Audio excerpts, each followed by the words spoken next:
live. Oh my God, it's Tuesday, folks, and you know what that is. It's time for the Toni Talks show. Now, before we do introductions, we figured that since Tuesdays is always dedicated to Toni, we got tired of just... live. We just went live. We've been live. Okay. It just popped up on my end. That's why I started talking. It just popped up on my end. Sorry for the interruption. Okay, take two. Welcome, everyone, to Tuesday Talks with Toni. We're going to be getting busy. We brought her in early on the show because since Tuesdays is her day, we said, why go through all the formalities of doing the intro and just bring her on in. So, Toni, the show. And he left because you're Brian Bacchus and I'm not. So everybody knows who everybody is by now. So we're just going to skip the formalities and go right into Jamal doing the announcement. All right, here we go. Take this off. Do this. And of course, I didn't go live over there because we did take two. I know, my bad. Now we're live on Instagram. Yeah, that was weird because on mine, I was like, okay, I don't see the little thing that popped up. Anyhow, first thing we're going to talk about is the Builders Town Hall put on by AltadenaTalks Foundation. This again is this coming up Saturday. It is going to be from 11 a.m. to 2 p.m. Join us for informative, engaging, and empowering Builders Town Hall. This is where you can get all your questions answered. You get to talk to builders live and direct and, get a feel for what the next steps are after phase 2. It's going to be at Victory Bible Church at 1497 North Hill Avenue in Pasadena. You can register by scanning the QR code, or you can actually go to AltadenaTalks.org/Builders Town Hall. And again, we're bookending the announcements with this, so I'll show it one more time in a moment. This is the thing that's kind of going on right now, the open session board meeting up at Altadena Chamber of Commerce. They're going to have the Army Corps of Engineers colonel there. They're going to have executive director of Altadena's Resilience Project, CEO of Hope Ventures, and community service liaison. Started at 9:30, it's going right now. So if you get a chance, maybe you can listen to us while you go up there and kind of do two things at the same time. The information you can actually get from AltadenaChamber.org. There's also a senior breakfast. It is going to be Wednesday, March 5th from 10 a.m. to 12 p.m. at Pasadena Church. And again, I cut that off. I apologize, guys. I think it's 425 East Sierra Madre Villa in Pasadena. I think this is the same one that we had a flyer for before, where they were doing something on Saturdays. To RSVP, email mwhite@neighborhoodservants.com or call at 626-483-0401. There's going to be an insurance expert Q&A. That's going to be Thursday, March 6th. From 8 till 9 p.m. It's going to be on Zoom. The specialist is Francisco Vega. He's COO of Service Master Restoration Services.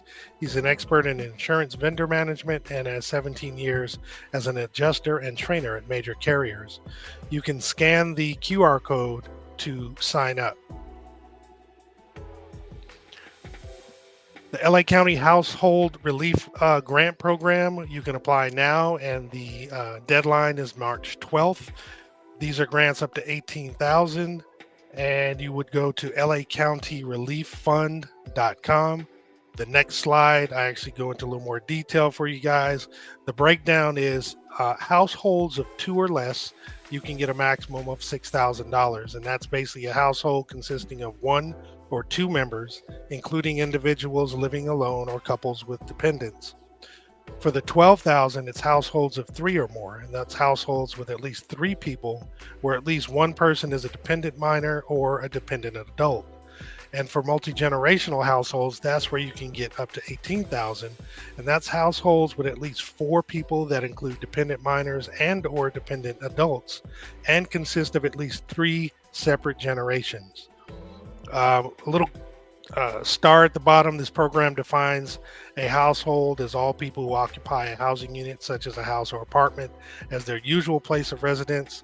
And another key item is only one grant will be awarded to each address.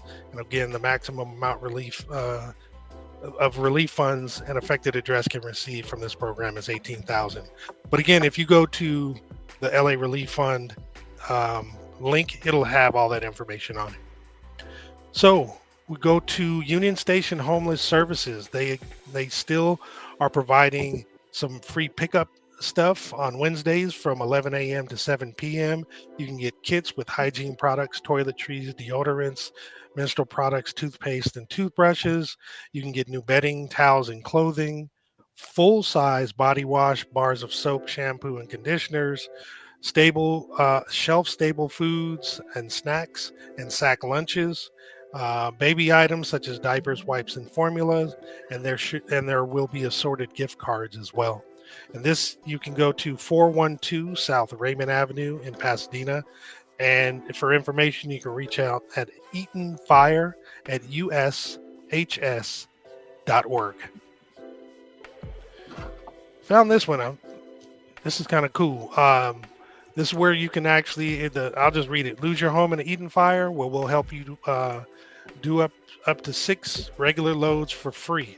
So every Wednesday evening from 5:30 to 8:30, Fair Oaks Laundry at 1344 Fair Oaks Avenue in Pasadena, they're providing you the ability to get free laundry for that time frame.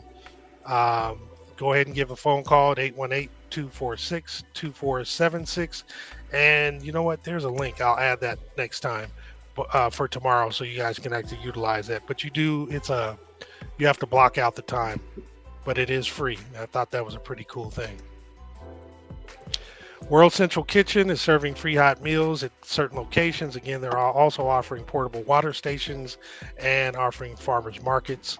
The 2 locations for us are the Pasadena Sierra Madre YMCA at 611 East Sierra Madre Boulevard in Sierra Madre, and Gordy's Garage Parking Lot at 843 West Woodbury Road in Altadena.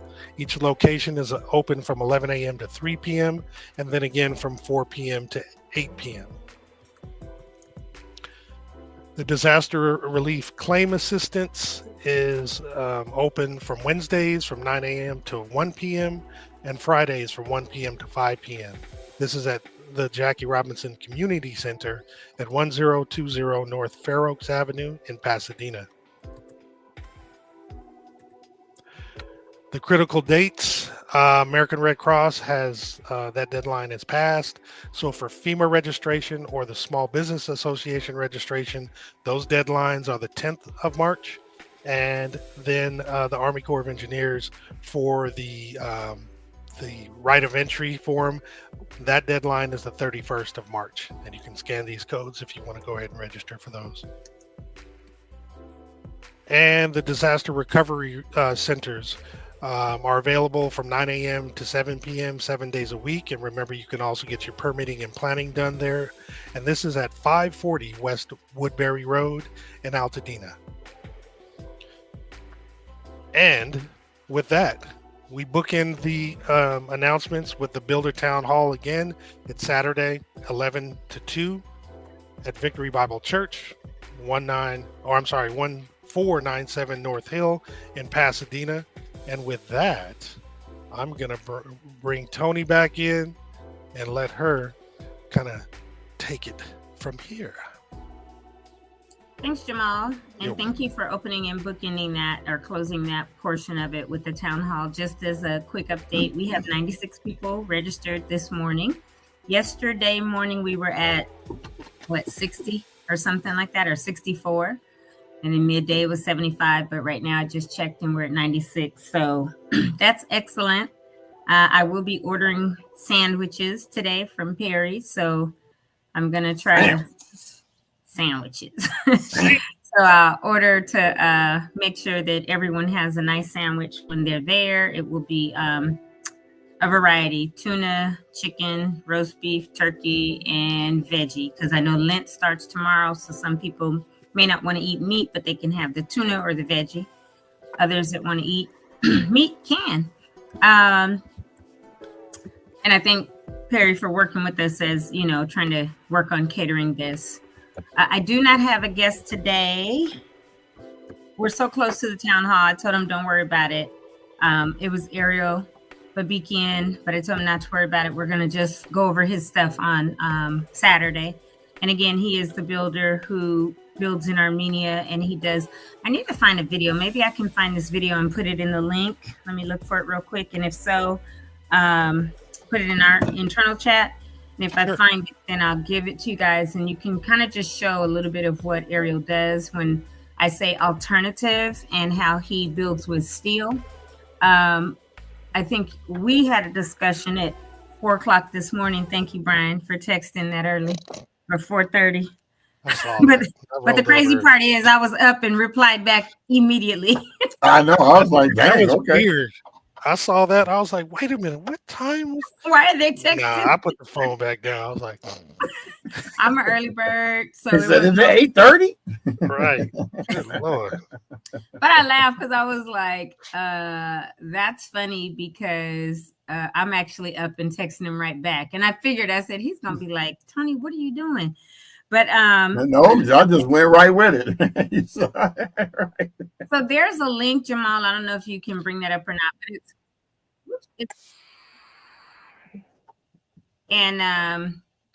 this is the design of safety product.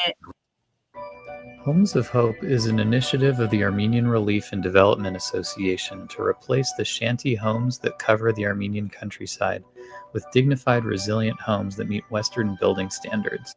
ARTA identified a family in need with the resourcefulness and willpower to rise above their circumstances if given the opportunity. Yeah, we can hear it. We just need to go full screen. Build a new life for his wife, 2 kids, and his mother.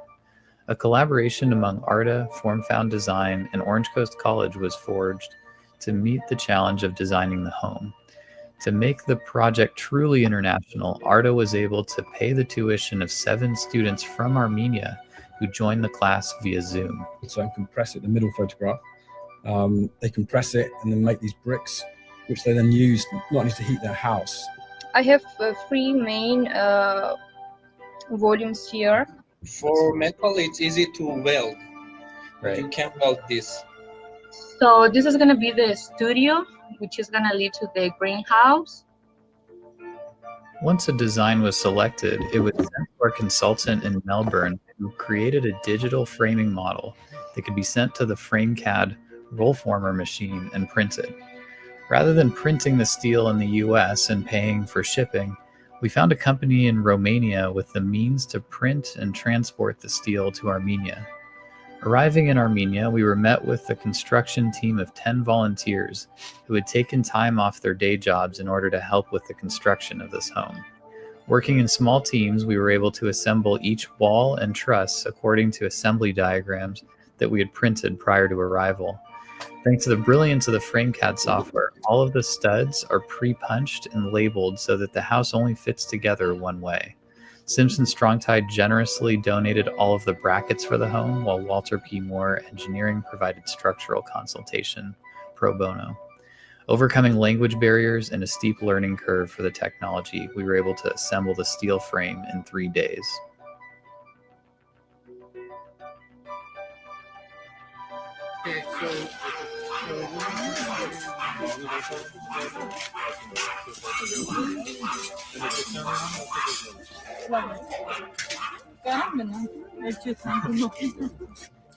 մենք շատ շնորհակալ ենք այս կարդիվին, որ դառնում եք մեզի, որ ցերեմոնիքի մեջ մաս եք։ We're very privileged that you've allowed us to be part of your family.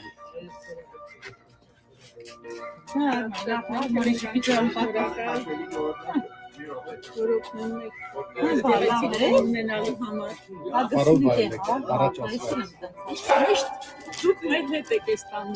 always in our hearts in this house. So that's what ARTA is, and that's the organization that Ariel is with, and he is an architect here in Pasadena. Like I said, he grew up there, went to Marshall, but he will be there and he will discuss ARTA and the alternative building materials as well and what ARTA does. So, and he'll discuss like the process, right, of building. He's one of them that will discuss the process. But when I was speaking to him, I was like, I would really like to know more about that because we don't need timber boxes in Altadena again, right? The difference in cost, especially with tariffs right now, will determine people's actual price to rebuild, right? Whether lumber will be less expensive or more economical for them, or steel or whatever. So, you know, all of that is going to take a factor. And now that more tariffs were levied today, all those things will factor into people's rebuilding. But I don't know if you noticed in the video, they said they had 10 people on site and they were able to get this house up in 3 days with 10 people. You guys know how I'm saying I'm trying to do an army, like Habitat for Humanity, but our own, where we have our waiver of liability, so no one on the site tries to sue us as Altadena Talks or any of the builders if they get hurt, but they will waive those rights. They'll take their security, you know, training, or we'll talk to them about security before. But if we do have 50 people on site or 75 or whatever, whether it's traditional building materials like wood, or even if some people go with this, if 10 people framed a house in 3 days, what can triple, quadruple that amount? You know what I'm saying? Like 40, 50, 60, 70 people do. How much quicker can these houses be framed and then go on to that next phase? Which is why I keep saying I'm so adamant about building this army of volunteers, of Altadenians for Altadena that want to come and help rebuild these houses. So that's that one about Ariel. He was going to come on, but like I said, he'll be there on Saturday. So just want to show some people, a few people, some of that, so people will know that we are going to have alternate. I still don't have anybody yet, but even if they're not there Saturday, that's fine because we have so many people. But I want to, in the next couple of weeks, bring someone on that might be able to speak about the 3D printing of homes. Oh, yeah.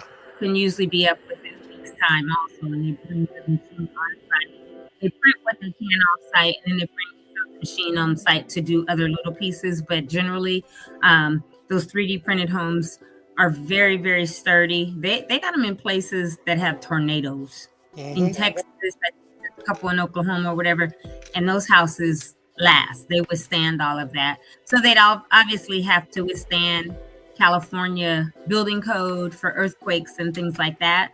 And I think there is a company that already has it where they do, and they're approved. So I'm trying to get someone to come on in the next couple of weeks to speak about that. I like that mug, Brian. And then your coffee, tea, water, whatever it is. Coffee today. All right. Yeah, stay awake. I've been up so long. Oh, yeah, you've been up all night. I don't have luggage under my eyes. Yeah, it's a good thing. You can go take your nap. Well, we're going to utilize this little break to segue into something else that we'd like you guys to see. We got another video queued up, and I would love for Toni to kind of give a little prelogue. You know, was that prologue, epilogue, one of them logs, to talk about how this video came about and what inspired it. Yeah, so this video is called, what is it, Ashes and Purpose, or Ashes for Purpose? Mm-hmm. Ashes and Purpose. Ashes and Purpose. It features me. And what happened was, so I know a bunch of people that know me or have seen me on this show. I'm a veteran of the U.S. Air Force. And after the houses burned down, I just wanted to help, right? This was part of my therapy. Like Brian, yours was going out, filming, you and Jamal starting this. Part of my therapy was, how can I serve our community? What can I do, right, to help? And so I'm part of what's called Team Rubicon. And Team Rubicon is a volunteer organization that was started by veterans, because what happens with veterans, if anybody doesn't know, there's like 22 veteran suicides a day. The majority of us that have served have PTSD. Some of us have very severe PTSD and have caregivers around the clock and all of that. But a big thing that happens with veterans when you're out of the military is you lose your sense of purpose, and that coupled with the PTSD can lead to depression and suicides a lot. We know when we're serving that we have a sense of purpose. We're trying to serve our country, right? And so when you're out, doesn't matter if you've gotten married, you have kids, we know you have purpose in those things, but that sense of service and not having that purpose anymore can play really bad mind tricks. And when you are in the military, you're so used to the camaraderie and the brotherhood, sisterhood of, your fellow service members, whether they're your same branch or not. That's why sometimes for those of you that don't have or you're not military, but you have military family members, when we get together, Thanksgiving, Christmas, any other time, you may have separate branches and you're going to hear crap. Like you'll hear us talk about, the Marines think they're the biggest, baddest on the planet and all of this. But then we go, okay, but you're Department of the Navy. You don't even have your own department, right? So we rag them about that. And then for the Air Force, they call us the chair force. They say, well, you guys are spoiled. You guys got, now they say this, you guys got the best chow halls. And we say, no, we have dining halls. Y'all have mess of chow halls, not us. We have the best gyms. We have theaters and clubs on our bases and all this stuff, right? And so what we tell them is, yeah, because we scored high enough on the ASVAB to get into the Air Force. Sorry that you weren't smart enough and you had to go in the Army or the Navy or the Marines. And so though they try to get digs at us, we all have our stuff, right, to get back at each other. But it's all love. Like if you, like Dina, right? Like Dina, like you talk crazy about somebody else in the service and you're not, like you don't get that right. You don't have that right. Just like Dina. We might be Alta, they might be passive, but when it comes to it, it's all Dina love, no matter where you are, right? And everybody else from outside can't be talking crazy about nobody from Dina. Though we may do it when it comes to HS and Mirror, and then people that went to Marshall or Blair, it's like, oh, you guys don't count, stuff like that, right? But it's all Dina love. Out of here, get out of here. Right. So what happens is when you're in the military, same principle, same concept. So when you get out, that sense of purpose is really lost for a lot of veterans. And so for me, it was like, I have to serve Altadena. I have to do something. And I knew Team Rubicon would get the call, like, to come to our area. We do disaster recovery. We go everywhere, mudslides, hurricanes, tornadoes. We go do muck-ups, whatever. So since I'm part of Team Rubicon, I was like, let me make sure I'm deployment ready. So I went into my account online, made sure I was deployment ready. And I kept getting calls from Malibu, Palisades, different areas, even downtown, like in the ops center. And I was like, nope. And I literally, you get calls or texts. And I was like, ain't doing it. And I would decline, right? Because I was like, I'm waiting for Altadena. They have to come to Altadena if they're getting all these other areas. So one day I'm literally sitting here and I see a text come in, but I'm working. I'm like, I'll check it in a minute. And when I did, I freaked out because I was like, oh my God, it's Altadena. Oh my God, I'm going to serve. And I remember when you announced it. Yeah, on my Facebook. Didn't know what I was going to be doing, and it didn't really matter as long as I got to do something for Altadena, right? And so the first 2 days we went and did some sandbags. Then we were at Victory Park. Well, they went up in the canyon and they were scooping sand out, putting it in sandbags. I was like, not doing that. So then they made me a strike team leader because I was like, I'm not doing the manual stuff like that. So the strike team leader, I was How dare you ask me to lift the scaffolding? There you go. I was like, no, I'll tell people what to do, So I was a strike team leader. I drove the van. I, told them, okay, I need you guys to do this, So we were at Victory Park and we were loading like 25 sandbags in people's cars. That was the max. And then we went up on Loma Alta, went up on Stonehill, we went Rubio, different places over on Cheney Trail to literally put sandbags at people's houses because the rains were starting and we didn't want all the mudslides. So when we were at Victory Park, and I had a few people text me the video or inbox me, Channel 4 News came over and the people from Pasadena, the County Public Works, couldn't be on video because it has to be a PR person. So they were like, well, you're the strike team leader here. Can you give her an interview? I was like, okay, whatever. And so I did. And the headquarters of Team Rubicon saw me and they flew some folks in town to interview me and asked, how is it as losing a home to the fire? Your family's been impacted, but you're still serving. So this is what this video is. And what is it, like 6 or 7 minutes long or something, I think? And it's long enough for people to be paying attention. So we ain't worried about and how long it is. I'll probably snot nose or cry a little bit every time I watch it. I do, because it just we're gonna pop you up right in the middle of it when you start doing this. I'm gonna go on mute, but that's the context, and that's why this video happened. All right, well, here we go. Jamal, mute the music, and we're gonna get this show on the road.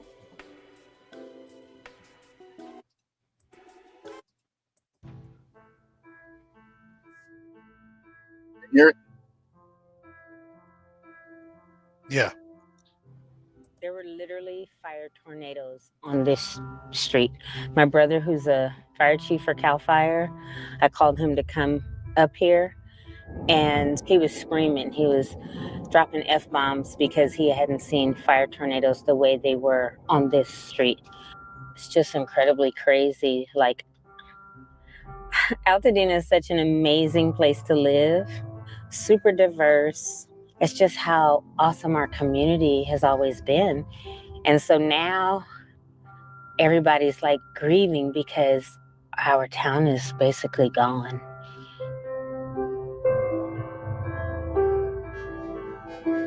This is one of the places where Black families could buy in the 60s that wasn't redlined. So my parents were able to buy this house in 1968. And so for us, homeownership for Black families, which wasn't achievable everywhere, my parents were able to do in the 60s. Obviously, they've had it, almost 57 years, and we did everything here. All the holidays. My wedding was in the backyard. So yeah, it's tough. But it just has always represented a place of love.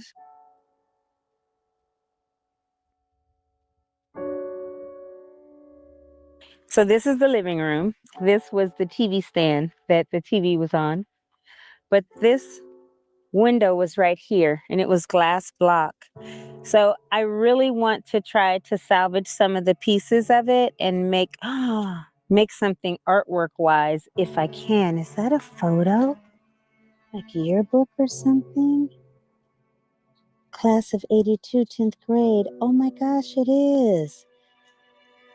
Oh wow. It's probably my yearbook. Oh wow. I hadn't seen this the other day when I came up here. Oh. When the fire came, it was like a monster coming over the backyard. This is all just smoke, ashes, embers. My brother, he's been in the fire service for a long time, and he said he had never seen anything like this in all his time. So he came out front, and he said there were spot fires everywhere, all over all the yards. And he ran to his car and left. I got the call at 3:45 saying the house is gone. And I sat up in bed, and I cried. I cried and cried. My heart was not about this house. It was so hurt for my parents. They're taking it a day at a time. They haven't been back. I'm the only one that's been up here. It's very hard because this is 56 years of their life. And they're 82 and 87. So they're like, they can't imagine how they would recover and rebuild a home that is basically ash.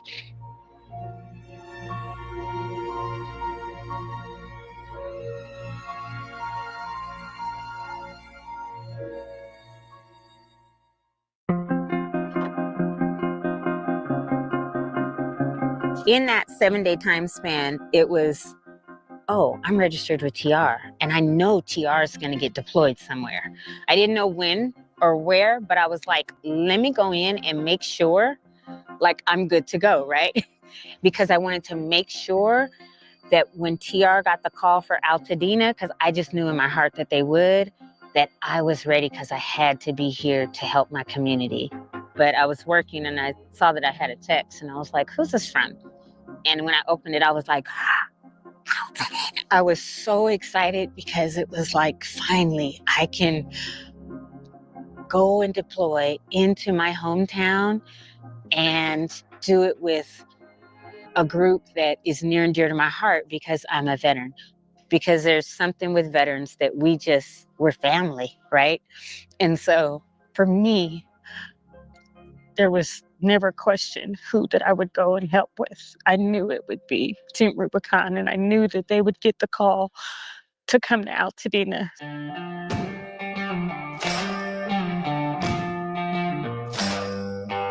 So we wound up coming into the foothills and the mountain areas and offloading pallets of sandbags and placing them at people's homes. What street was it on? Wood Glen. Oh, okay. Was that the 1608 or? Yeah, 1608. Yeah, finally went to that today. Oh, okay, cool. Me being here as a gray shirt, helping my own community, including my parents, my sister, other family members, helps incredibly because I know I'm doing something to help my community come back. So back when we were little, they used to give us trees during Arbor Day, like in September. And these trees, my brother and I planted, they're like over 40 years old. This is gonna be years. They've told us 18 months it may take just to clear everything before we can rebuild. But the sentiment I think that people are hearing is like, beautiful Altadena will never be the same. And it won't, because we'll have to make changes when we build back. But the unity and the resilience and the beauty of the people of Altadena, you can't burn that down.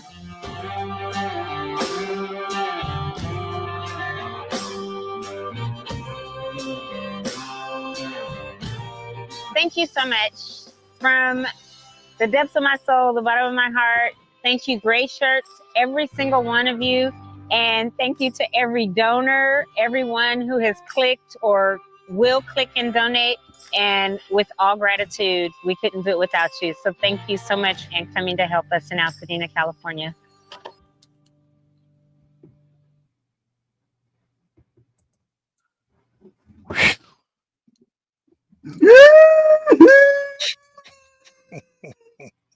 That's what I felt like doing, but I had to keep it together for the show. I had the same feeling you had, Toni, when me and you went up to see my place, and then we went to see your place. I mean, I walked through that whole area, and it's amazing how there were some, like Audra's house. Audra lived across the street. Not touched. Only the car got burned up, you know. But then we drove around that whole area and just saw craziness. But at Audra's house, like her uncle Orrin lived on the same side of the street as us. Remember the lot that had been cleared? He was next door to that, and you saw no house. But then his mother's house, but Audra's mom's house, Julia, her house is still standing, but I found out they got to take it all the way down because it got so hot on the inside, and the firefighters went on the roof to vent, and stuff is melted. So they're going to have to take it down and gut it and redo it. And then David Terry is 1, 2, 3, 5 houses, his mom. And you saw that was just gone too, right? And then, you know, we drove around all those houses up there on the east side of Lake. But yeah, every time I watch that, it doesn't get a whole lot better. And even though I'm constantly up there every other day or whatever, doing something and checking, it's just, you know, every time we drive throughout the Altadena, it's just devastating to see our whole lives gone. Like I said, you know, there's a lot of people that are Altadena now, but I went to Loma Alta preschool when I was 3, you know, and that building, that gym and that building that I went to preschool in is gone. I went to Audubon, is still standing, but then Loma Alta School for 4th through 6th, gone. Elliott, gone. You know, Mirror, thankfully, is still there or whatever. But But to see, and Farnsworth Park, that was around the corner. We walked there. We went to summer camp there. We did everything that's our park, right? We played tennis on the tennis courts, which I heard are pickleball courts now, or part of them, whatever. And then everything's just gone. So doesn't matter how often we drive through. It's just tough. So for me, I needed to make sure immediately, as soon as I could get in and do something, that I did. But you saw those sandbags and the areas that they were putting in. Now you know why I was strike team leader telling them, okay, you get that pallet off, you do that. I was not lifting sandbags. I wasn't filling sandbags. I served, but I wasn't doing all that. You guys saw I had the men doing all that. There were some women too, but I was a strike team leader. So that's what happens when, you got that role. You get to direct people. Delegate. That's right. Hey, brother, can you pick up that sandbag 17,000 times? I appreciate you. Yeah, because 25, them sandbags are like 35 pounds, 40 pounds each. And it's a good workout. Yeah, and I wasn't doing that. Yeah, for the first 5 minutes, but then by an hour or two. Oh, my back. The show must go on. Right. So you got me. You feel it. I was like, no. They were like, will you be the strike team leader? That's actually where we would go and check in early in the morning, like 7 o'clock in the morning. They were like, Antoinette, can you be the strike team lead? I was like, They must have known, like, y'all ain't having me pick up much of nothing. But they looked at your Facebook. Saw that video when you went over there after the Muir win.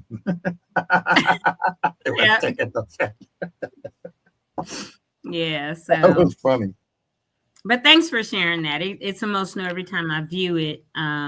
But literally, like, they happen to see me, somebody on Channel 4, and we're like, oh, you did really well talking about Team Rubicon and what you all are doing. So can we do a whole entire, clip on you? Because you literally were impacted, and we need to see all of that, because our donors need to see what we as gray shirts are doing. And that's literally what we're called, is gray shirts. And you saw the gray, we write our names in the marker, but it started over in Haiti, and they needed a way to be able to identify us so that we would be safe. And so they literally went to like REI, and the only thing they had were some gray shirts. And so that's how it started 15 years ago. And the founder of Team Rubicon did it because of the sense of purpose. And a few years ago, he suicided after all. No. Yeah, about 3 years ago, about 12 years in. But he started Team Rubicon to help prevent veteran suicides. And 12 years after, I don't know if he lost a sense of purpose or just felt like it wasn't enough to combat, what we see when we're in combat. But he suicided about 3 years ago after all. So we're trying to carry on the legacy of Team Rubicon and make sure that people know and that we continue to serve. That's all we Definitely can do. glad you did it. Yeah. And did that video. I'm glad we shared it. I mean, it's devastating to even have a video like that. And what I like, if you can like something about that, is the fact that it showed your unique kind of experience, but it also showed some, common threads that all folks who lost property or have family that lost property up there share in common. And I mean, it's tough. It was tough watching it. And any subsequent videos, I'm sure, that we put up or conversations, it's going to continue to be tough. Yeah, because we keep going up there and filming, because we want to bring you the progress of what's going on. In fact, after the podcast today, of course, roving reporter will be driving up there and filming with my commentary that I normally do. We're standing here among the ruins of Altadena. It's just, we're so anxious to get back to the way it was, the normalcy, that even when it does get back to being built up, and I predict maybe 5 years when the whole town will probably be back up and running, I especially hope that certain businesses really come back and that they have the proper insurance that they need. Because I miss my Rancho bar. I miss going to the smoke shop just to chat with the guy, because he was a community person. They had a Thai restaurant across the street. We had our little incubator of little peppered restaurants. One just opened up. Joey Galloway had just leased to a new restaurant. They was only up there 2 weeks. Was it a vegan restaurant or something? Or No, it was like no, that's the one on the end that burned up too. But they had some great vegan pancakes. Was that on Mariposa? Yeah, the Mariposa Junction. He used to always do every first Saturday he have an event and vendors would come out and just all kinds of stuff. And I wonder why Blue Salt Fish and Grill is calling me. So I'm glad you kind of went into that, because I think it's super important for the restaurants that are still Pasadena and Altadena that are standing, even on like the Lincoln Quarter or different places, that when someone's in Altadena, go and support them, because all the people they had that were living there, 20,000 plus or however many people are displaced, are no longer going there on a regular basis supporting. And some of them are very afraid that they'll go under. So, Perry's Joint just opened back up 3 weeks ago. The Sierra Madre location wasn't affected, but the one on Lincoln was. And he opened up when I went in there to talk to him last week. He'd been open, he said 3 weeks. And I didn't know this, but Perry actually owned the building that Little Red Hen was in. Oh, wow. And so he said, we are going to rebuild. I said, great. He said, I want to make sure that that's back in the community. So so that will come back eventually. And just so you know, I'm sharing that article that you sent us earlier. And make that text bigger. Too. And I'm showing the part where they are showing all the restaurants that are open. Yes. Zoom in. Alphabetical. I just did. Yeah, thank you. Which is what I was getting ready to talk about and say, could you bring it up? So I'm so glad you brought it up.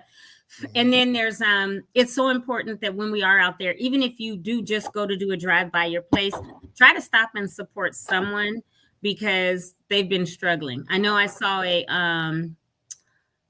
maybe we could put that link in the all chat to that's on the Star News, and people can see those restaurants so that they can know and go up there, or see like Crescent Yoga. They got yoga classes. Connell's is still there, but they've taken a hit. Millie's, which is on the corner of Washington and Hill, the first couple of weeks was nobody. Now they're super full. And then the one right down a little bit from them called, I think it's Lavender and Lemon. There was a story on them that like, we don't know if we're going to survive. Now, every time I pass on the weekends, people are in there. The line is out the door. So once the word is getting out, people are doing what they can do. There was something I text you, Brian, saying go support that bar that just opened not too long ago. I said, maybe in light of Rancho being gone, we can go support over there. And you were like, the drinks are too expensive over there. But maybe, and I don't have a problem calling them. I'm going to say, look, this is what we had, $7 drinks. You want to do that so we can get all the community back over there, right? Because if he's worried about going under altogether, he might want to be like, I'm going to lower the prices. And yes, can you all come, right? Right. Because if it means foot traffic and money gets funneled into his establishment versus closing, he might want to go in and drop the price of some of those drinks and get that Rancho crowd over there, maybe even the tacos or something. I don't know, but it's worth checking in with them and maybe calling him. I say we just open the keg back up in the orbit. Well, if that's the case, then hey, I'll turn my backyard into a little spot a little juke joint. Yeah, because let me tell you, a couple years ago, I built this tri-level deck. I have the jacuzzi on one. I have a Blackstone grill and another little grill on another part. Like, it's super dope. And people are always like, oh, your backyard is the business. And, my son, I have parties out there, friends, whatever. And I had a big Mother's Day event out here last Mother's Day. But if that's the case, folks want to take a little drive, we'll have Rancho right here in my backyard. Ain't no problem. All we got to do is put it on the Rancho group. They'll all be out there. Trust me. They all want. You see, okay, so you see when we went over Dale's house, right? And his house is tiny. Right, but that's the whole Rancho crew. I know. Yeah, the Rancho is tiny. They'd have so much space back here. They'd be like, "Oh, Tone, we need to come to your house every week." Yeah, they'd be like, "Okay, so I got the spot on the lanai right there." Hey, they could do it for real because I have different zones too. Like I got And I got the jacuzzi. So, and it plays, I put the music through my phone, Right. the speakers inside. Like they could totally do it and have a blast. So, It's yeah. gonna be packed over there. You got people lining up around the corner. Hey, I'd be like, all right, as long as I say, look, this time y'all gotta go. You ain't got to leave. You ain't got to go home, but you got to get your heck out of here, brother. But yeah, this ain't no juke. This ain't no layover, sleepover. I was like my mother. You and your friends got to go. You too. I drive to San Dimas, but San Dimas ain't that far east. Huh? Oh, you're in San Dimas? Yeah. Please, we drove to Redlands for a homie's event. No, I bought this house out here like 4.5 years ago because I was looking at Altadena everywhere and could not, I couldn't buy nothing up there. I was like, I got to be in my hometown and couldn't. And so I bought out here October 2020 with like a 2.7%. Yeah, jump on that. Now it's the 7. I have such a low rate and that was I my used first my rate. VA. Huh? That was my first rate, like between like 6.5 or 7 back in 98. Mine's not even 3. And plus I use my VA, so I don't have PMI. That private mortgage insurance. Because the VA covers you. So the protection insurance. Boom. Right. I was like, okay, good. Thank you. But so I have my lot is 11,000 square feet. And so I have a big backyard and I have a whole garden. Like I grow I got collard greens and green onions and red, yellow, orange peppers and beets. Got beans, greens, potatoes, tomatoes, lambs, rams, chickens, turkeys.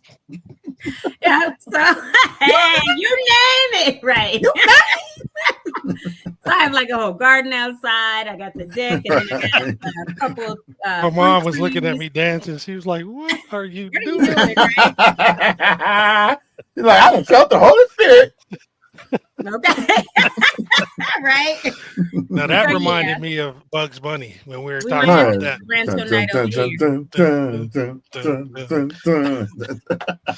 My bad. Yeah, we're stupid. So yeah, you guys will be like, "Hey, let's do." Oh yeah, that's high. Hey, that's what they were though. Shopping, but the houses were low. Over there. I know, but 15%, like that's ridiculous. I'm good with my 2.7 or whatever. I don't want on your FM dial. and everybody tells me all the time, "Hey, I could do a loan for you." I'm like, "No, you can't." Like I get calls, right? I'm like, "No, you can't." You ain't gonna beat that rate. Yeah, I could probably beat your rate. I said, "No, you can't." Like you ain't gonna give me no. You could probably beat the rate for the HELOC if I wanted to do that. I was like, "No, you can't." So yeah, but yeah, and then I got on that. Let's try to support the restaurants and stuff. But just to go to another quick little subject, I got on the call yesterday for the county, Catherine Barger's office. Mm-hmm. They did that. Well, LA County did this meeting. Yep. And there were some pretty pissed off people because you could only submit questions in the chat or pre-submit. And the whole time I was on there, I think it started at 4 and it was over at 5. That's what they said. They're 4 to 5. 5 yeah, they on shut the it down dot. right. Yeah. And the colonel was on there and gave his little spiel. Somebody from the insurance commissioner's office was on there, gave his little spiel. Each person had what they were going to say, and then they responded to questions in the chat. So a lot of people were asking about the water, like what's going on with the water companies? When are we going to be able to move back? When are we those questions were not answered at all. And when I tell you people were pissed, they were pissed. They responded, but they didn't answer. They didn't answer at all. Did the colonel give another parable? He gave the same old what we've heard from the colonel over and over. I wish I could live in a new house like you guys are going to be living in. Something that said, well, they cleared my lot and they left a trench. So are you guys coming back to fill the trench? And I started laughing, right, to myself because I'm better go get some free dirt. Right. Well, no. Yeah. Either go get some dirt, bring it in, put it, or you better call your friends and family and get some shovels up there and fill that trench, or talk to your builder. And that will be part of your bill back, right? They're going to bring dirt in, whatever. But they were asking questions, and I was just like, no, they ain't going to bring no dirt or fill that trench. Then somebody asked, about sidewalks. And you're gonna so, get a curb. wait, my thing is like, why? If you're a real Altadenian, and I say real because you're not somebody that just bought up in there and think we need sidewalks, right? We've been there forever. Altadena is not about the sidewalks, and people don't understand. And she said it. She answered it. She said, yes, you can request sidewalks. She said, I will tell you, it will be very expensive. And I will tell you, there's a whole process. Plus, everybody on your block got to agree to the sidewalks, right? And that they're going to give up 4 to 5 feet. It's not 1 to 3 because your sidewalk is usually 2 feet, 3 feet, maybe. She said you will give up 4 to 5 feet of your land, right? Because you will. And that becomes part of the county then. And then people were in the chat like, yeah, and who's going to clean your sidewalk? And if you get grass that grows, or who's going to plant a tree on the side, all this stuff, the people that are been in Dina a long time. And so I was like, I put we in capital letters, don't want sidewalks. That's what makes Altadena. Like if you want sidewalks, go to Pasadena, right? And this one dude, Greg, was like, yes, Antoinette, 100 or whatever. But it's just like, y'all keep asking about these sidewalks, man. If you want sidewalks, go to a city that has sidewalks. Because if you really want Altadena back how Altadena has always been or whatever, other than maybe over by the park or, somewhere, the bulk of Altadena doesn't have sidewalks. And that's what makes us what we are, right? Makes Altadena what it is. So they were asking questions like that, stuff about the water. And then, some people, one lady kept saying, how come, I guess she can't get FEMA help because her address is not in the CAL FIRE database. And so unless your address is in the CAL FIRE database, you can't get, but she's asking, in my opinion, the wrong people. Call CAL FIRE and ask them how come they don't have your address in the database, not the county. Or get an attorney to work with the county and CAL FIRE. But she kept over and over asking that in the chat. So it was a meeting, but it wasn't anything that was like, oh, we got nothing some new information. No, it was all repeat information. And I sat on there the whole hour. And so it wasn't anything to write home about and be like, oh, the county said this, or, so I did want to just address that on the call today. That, there wasn't anything on that call that was like new pressing information that people would need to know, and our audience for certain. So that's it on that one.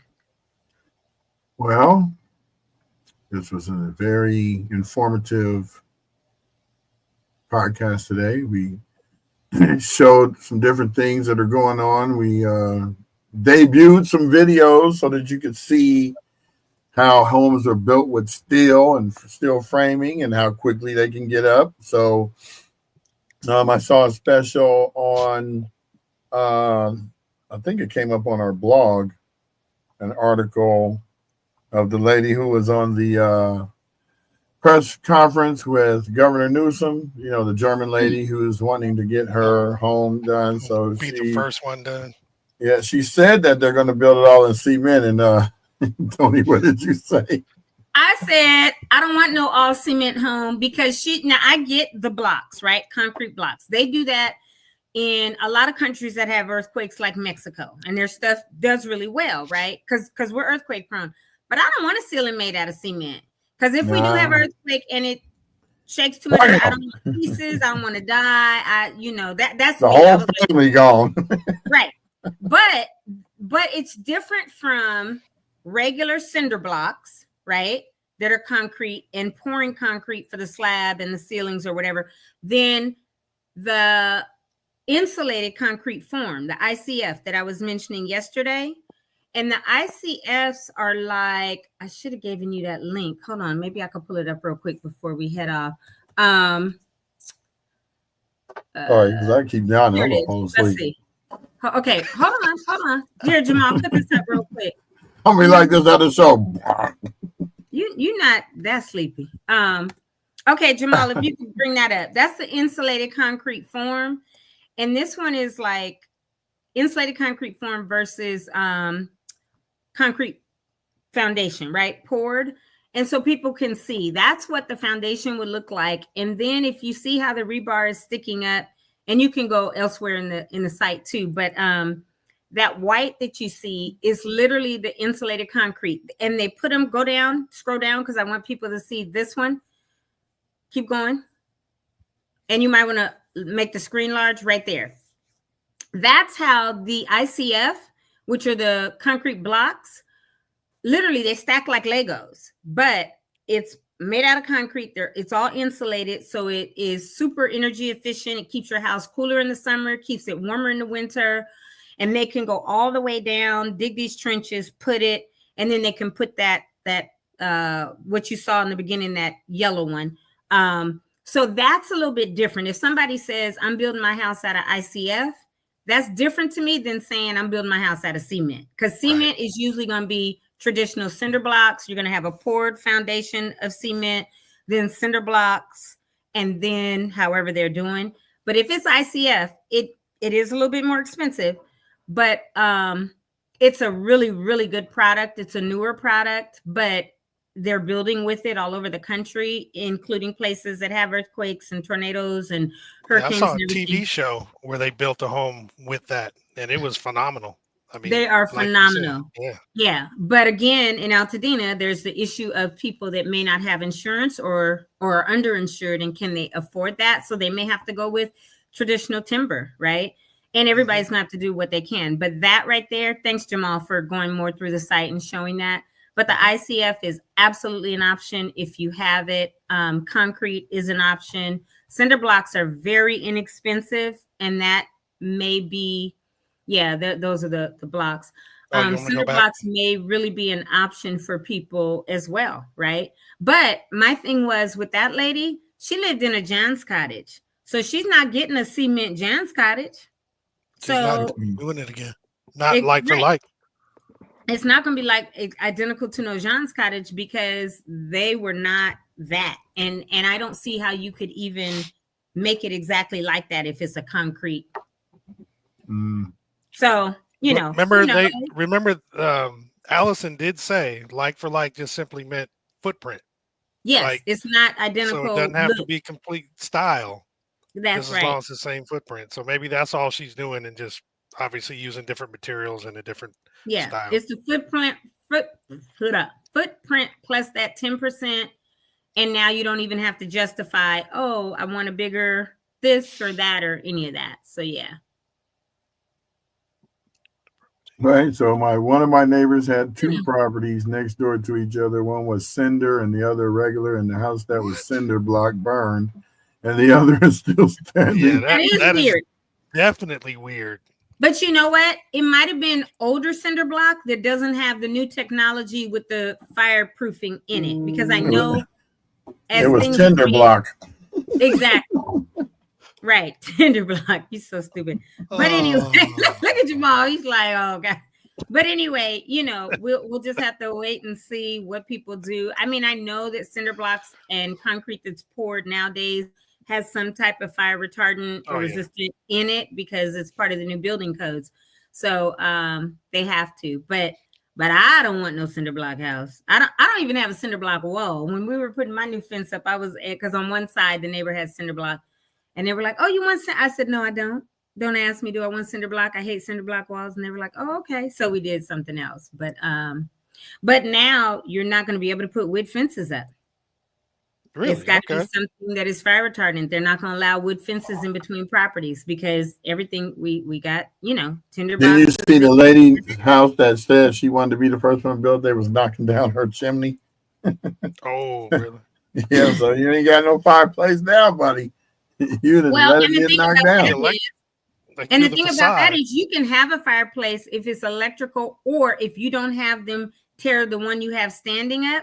Because if you have them tear that down, when they come to clear your lot, they will not allow you to build another traditional one for wood burning or gas. And that's what a lot of people don't know.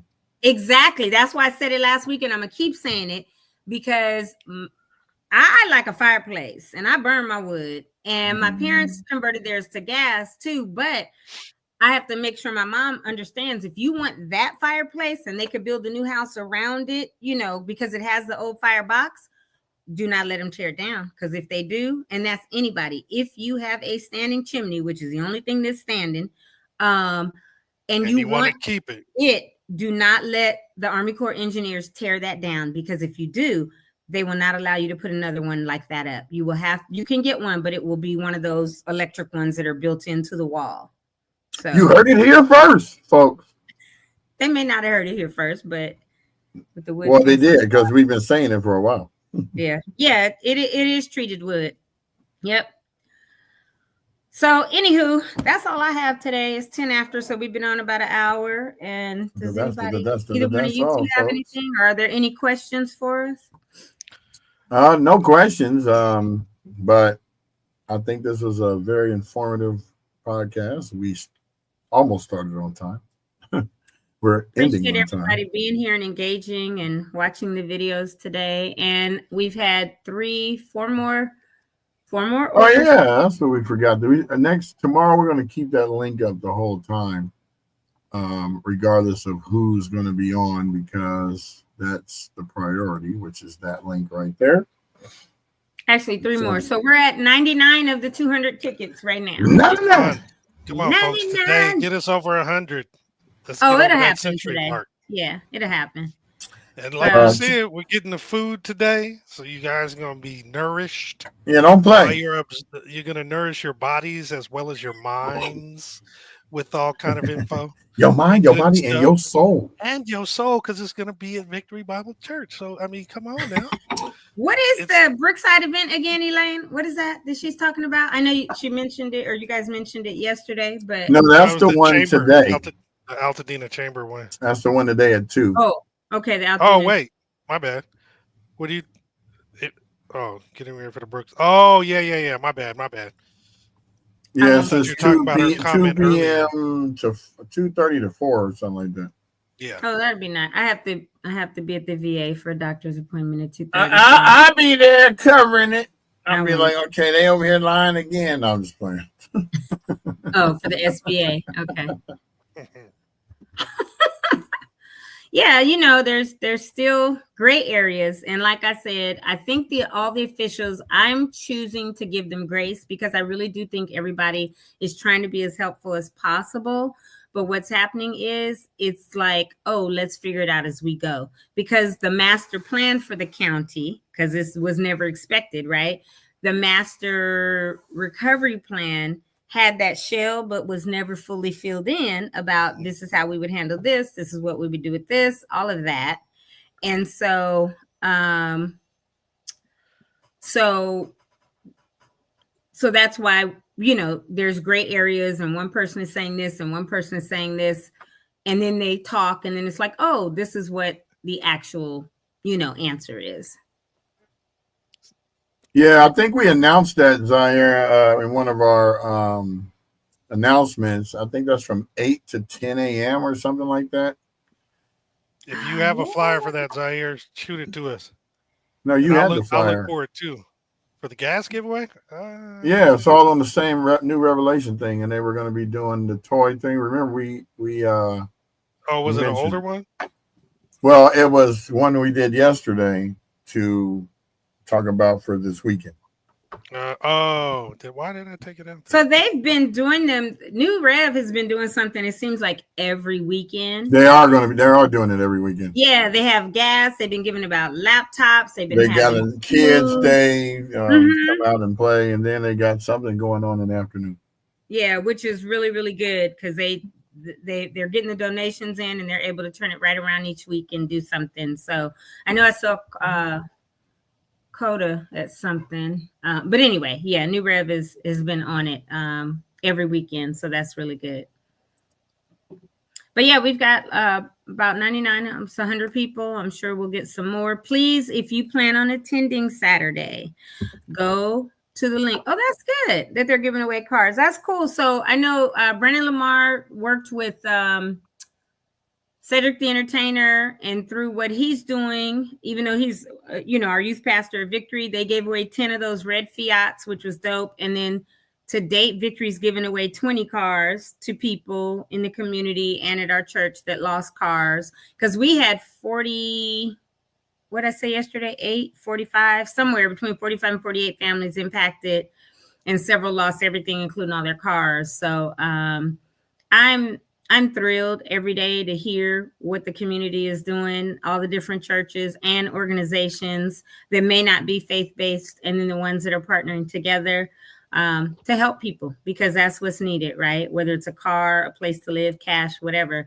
The fact that everybody every week keeps helping, and you might have gotten a car but don't have gas money. So to be able to get a gas card, or whatever gas, get a full tank, yeah, that's exactly. Helpful. Because how much, I don't know how much gas is, because my car is not that, but yeah, it's anywhere from $4.50 to $5.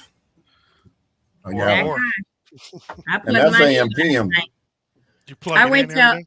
I wait till after 9 o'clock. Nope, not every day, because I don't drive it every day because I work from home. So maybe twice a week. And I don't plug it in until after 9 p.m. because that's when the rates are cheaper. I plug the sucker in, and it usually I'll see on my phone. like the old cell phones back in the day. Hey, man, call me after 7, man. My minutes. when the rates are low. Hey, for these cars, it's no joke. Long distance, too. Yeah. Depending upon the time of day you call. If you pass 20 miles, I'm not paying for that. But yeah, you're right, Elaine. Every bit does help, and it really takes all of us together to do this. Speaking of that, there's been, like I talked about Kendra, and even with me, I've gotten some backlash where people are like, "You're doing this on your own. You're not working with other people," and that's not true at all. AltadenaTalks, our foundation, is doing this. And we are partnering with Victory Bible Church to host it there. And that's because I go there and talk to Pastor John and Pastor Angel and was like, can I do it here so I don't have to incur cost? And anybody that wants to come Saturday is welcome. The only reason for the registration is so I can get a good head count when I order this food today. I don't want people to come and not have something if they attend. So that's why I've asked people, and we set up the registration via the Eventbrite. So if you plan on coming, please register. We're at 99 people now. Capacity, what I have down is 200, and that's so that I can have these tables with like 6 or 8 chairs around them. So if you want to write or, put your food there and eat. If I do it where it's just all, the sanctuary, the seats, you're just in a seat, and we could get several hundred, 4 or 5 or however many. I don't know what the capacity is, but we break it up. We take all those out. We put tables and chairs in. And so because I am ordering food, please register. And if you know someone that needs to come or wants to come, please register, or have them register, or you register your name for them, and then get all the info so that this could be the best for everybody. And I'd just like to say this. If you feel that we're not working together or working with you, you could reach out to us, and we will vet your organization, because that's what we do, because we don't want to just work with anybody that's trying to do something that's not on the up and up. We're all Altadena residents, lifelong Altadena residents, and we're not doing anything malicious. We're not getting any kickbacks. We just want to make sure that we're here for you every day that we're on during the week to make sure you get the information you need, because that's what our foundation is about. It's about resources for Altadena residents, and just to give you the skinny on what we do to help out. So please join our ranks. We have the whole websites up with volunteer links and all kinds of stuff, and we'll be putting the form for builders to go ahead and fill out their information to get vetted as well. I mean, this is our first town hall. There's going to be many more to come. We got 2 years of this, maybe 4. So we're going to continue. With the town hall is we're going to listen to the community, like the feedback, things I hear. With the feedback that we get here or on the boots on the ground, right? When people see us and tell us, that's what's going to drive a lot of the town halls and the other events that we do. Anybody who says that, please send them my way. And you could quote Zaire, bruh, I can handle it, right? So anybody that wants to step to me, there's no problem. They can, and we'll have a real discussion. I've talked to That's all right. We'll be all standing behind you like, yeah. I've talked to a couple people, and vetted or tried to vet some people, and they didn't quite align with us. But I don't make that decision. I take it back to Brian and Jamal, and we make a decision together. And so if you weren't quite aligned with us for whatever reason, it doesn't mean that we don't want to work together. It's you didn't fit what Altadena Talks is doing. But if your org and our org at some point work together, even with like our volunteer army, right? We're not going to say, oh, I have a list of 300 people. And when your company over here, your contractor, your builder over here starts to build, hey, if you need us over there too, let's do it. Because this is about all of Altadena. If not, I'm going to do this, and it's only for those that go with our builders. First of all, they're not our builders. We're presenting these people so people can know who they are, and if they want to work with them, they can. But if I can get all these people that sign up on the list and want to be ready to volunteer, I don't care where it is. I don't care what builder it is. We're going to give them the waiver that relieves us or that builder of any liability, and we're going to be there to help build these houses. So really, we are doing everything that we can. And because Altadena is so large as far as land mass and what has to be built back, let's do what we can to partner together, because guess what? Our area of influence is going to be different than yours or yours or yours. But if we can all come together to make it work and get our community back a little bit quicker, then that's what we're about. So yeah. And you're gonna help us. I knew where you were going with that. You're right. We shouldn't have to address it, but I want to make sure we do, just so that people understand where we are coming from and what we're about. They should know if they watch this show at all. But in case anybody is wondering or questioning, you really don't have to do that. Just come talk to either one of us. We're always watching. We're always here. You got our email info@AltadenaTalks.com. You can go check out our endeavors at np.altadenatalks.org. That's our nonprofit. Or you can go to altadenatalks.com/nonprofit. And that will let you know about all of that. All of the above. All right. Well, I have a meeting in 9 minutes. I don't have to drop right this minute, but that's what actually pays the bills. You know how they say we got to do this commercial break to pay the bill? No, actually my job, my real job that I do. Yeah. Why do you think I was up all night? Exactly. I got to actually have a meeting at 11:30 to 12, but I'm glad we got to at least chat about a few things today, as we will the next few days. And then I'm excited about seeing everybody on Saturday. I'm excited for a full house. Great event. Yeah, I'm excited for the full house. All the builders so far, they keep texting me. They're super excited. They're ready. And I'm telling them, okay, don't forget, I need you to bring this, or I need you to do this or whatever. And they are on it. So they're definitely ready to come serve our community too. And you get to see them and hear from them themselves, not just, oh, I'm from LA. I want to come and make some money. Because all these builders actually have a heart for Altadena, whether it's a direct connection or they feel drawn and led to serve. For them, it is about that service. Excuse me, y'all. I keep adjusting this. My shoulder is killing me. So this is a heating pad that I have on, because those things work really well. When you got 5 monitors and your body is doing all kind of stuff, you know, Brian, me and you are doing the same thing today. Like my neck and my shoulder are killing me. My neck been hurting for a month, but ever since the fire, because I'm like, I'm gonna get frozen shoulder if I don't stretch this out. So yeah, I've been sitting here for 2 days with my heating pad, and I have to adjust it. I'm about to mount a little 32-inch right here to get ready to start using the second monitor again. You got to do, because I got all 5, and I'm still like, I can't see how you're doing it on one. It's horrible. It's horrible. I mean, it's like I cannot work like this. The worst. We got too many spreadsheets and everything else that we got to do. I had one monitor turned long way so I could look at spreadsheets. I had another one that was kind of inches, and that one's 27. And yeah, I could not even imagine. And like you said, flipping it the other way, I can't imagine having one monitor. That would drive me up the wall. I couldn't function, for real. We got spoiled with the multi-monitor situation. Hey, in tech, that's what it is, though. Like, And you being in sales, like that's what how you can't work with no one monitor. It just doesn't work. Sure. I started my career off at a long distance carrier, and I had to watch 40 monitors. So I had this long table with the 40 monitors All right of there. It them. was 22 on each row, so 20, and I'm rolling the wheel back and forth. And you just got to keep watching these monitors until you see one Jamal, how stop. many you got? And then Right when that now, I one only stops, got one, now but I I got to had go 3. into Unix. Oh, that's right, because you're up there. That's right. I That's gave right. up my room for our oldest, so she could Okay. actually. I mean, my office for our oldest, so she could have her dedicated room.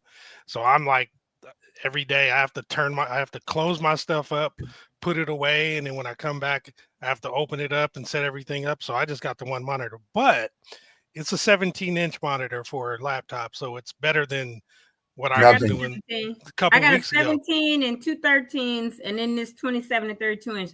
I'm telling you, bruh, I wouldn't be able to function with Oh, I can't even wait to 17. get back to it. I Yeah, I cannot know. wait. I know. I use the TV. That's Oh good yeah. too, because Every you now can and then crank I'll it up. stream mine too. Yep. hmm My computer actually is so funny because I'm sitting here and I go, I really need a second monitor. And I looked at that TV going, That's an 80 we're in inch. this. Let me just plug in. Right. And I was like, yeah, and I did. I was like, oh, I'm back. Right. That's what I do sometimes too. I'll go and get my HDMI cord and plug it right in the back, and I'm like, there it is, and do my splitter and all that. Quickly make sure to go get checked out from your doctor, especially been on the ground. Oh, okay. Yeah. Yeah, I have a doctor's appointment this afternoon, but I know what this is because I've had rotator cuff surgery, and this shoulder. I know what mine is too. It's from looking up at the monitor all the time. Then you have to lean your chair back. Then it's still. I have to get up and walk away. That's why every 45 minutes. But you're right, Zaire. We got to stay on top of the health because, man. Excuse me. And I'm always in my Tyvek if I can, and boots and my mask and gloves when I go out. But I did go with Brandon. Then we walked around and didn't have stuff on. So, well, and to that point, we'll share some information that we just got from one of our fellow Mustangs who actually is certified that's right. for hazmat, and we have like instructions and all this kind of stuff. We'll share that both on here and put it on the website as well. It's actually really informative. Elaine, yeah, let's connect. Call me or whatever. Because I think that ends our show. Going to need to collaborate and kind of collapse some things as we move forward, so that it's not all these different ones, but that we really are sharing resources when it comes to builders, even going, as we begin to progress forward. So, all right, I got 4 minutes. I'll see y'all later. I'm so glad we had this time together. Now we'll see you later. Oh, goodbye. What's she do? Adios, y'all. All right, peace, you guys. Have a great day. See you.